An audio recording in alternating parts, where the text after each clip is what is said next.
All right, Padres pregame thoughts. Padres and the White Sox, the final game of 2023 for these two teams. Man, it's been a long season for this Padres team, and it's finally going to be over after today.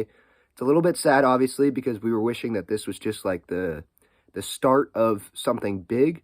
But it could be the start of something big because at the end of this game, it could end up with major changes here, starting maybe tomorrow with that big meeting that's set at Petco Park. But we want it to be big in other ways, like World Series, championship, and things just didn't go the Padres' way. And I don't want to, make excuses. Like there was some luck in it, and a lot more was just players underperforming, not doing their jobs good enough, especially on offense. And, the bullpen up and down. There were some injuries in the rotation. And then there were injuries to key players at the end. But then the Padres were pretty much already out of it when those injuries happened. Now you could say, well, Manny Machado was dealing with tennis elbow for a long time. That's true. But even before he got, I think, hit by a pitch against Kansas City early on in the season, he still wasn't playing well.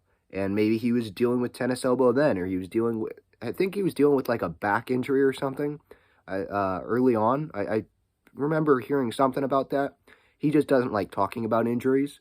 So, but I mean, Manny's not going to make that excuse, right? So I shouldn't make that excuse. Like he told reporters, I think he told reporters during this last road trip here, those that are on the road, we just didn't play as good a baseball as we should have. We needed to play better baseball. And that's what's going to need to happen next season. But as for today, Padres, White Sox, I'll do a show and a post-game reaction after the game.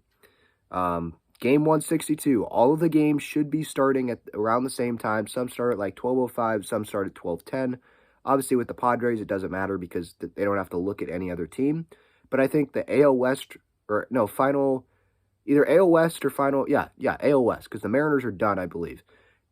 It's the AL West, Rangers, Astros. That's the only, thing that needs to be determined here. I think all the other playoff teams are already set. Maybe not playoff spots, but I think all the other playoff teams are set. But back to Padres White Sox for today. My Underdog Fantasy pick is going to be Juan Soto, higher on half a single. You're facing a dude that's has like a 7+ ERA, Jose Urena, former Miami Marlins pitcher. That's a name that I think some baseball fans, a good amount of baseball fans know. I think he had some pretty good moments. But obviously, when you're starting the last game of the season for the Chicago White Sox, you're not a very good pitcher right now. And Pedro Avila, he's starting for the Padres. We'll see who comes in after him. But no Manny in the lineup, obviously, and that's obviously the right decision. There's no point in him playing. I thought there was no point in him playing even when the Padres weren't mathematically eliminated because they were going to get eliminated regardless of if Manny was in the lineup trying to help or not. He played pretty well in September. It just wasn't enough. They already dug that hole too deep. So hopefully that offseason surgery is coming. But yeah, Padres, White Sox, a little bit after noon today, and then post-game reaction coming up, and we can wrap up the season and talk about other Padres topics, what's going on in Padres land on the show later today. So stay tuned for that.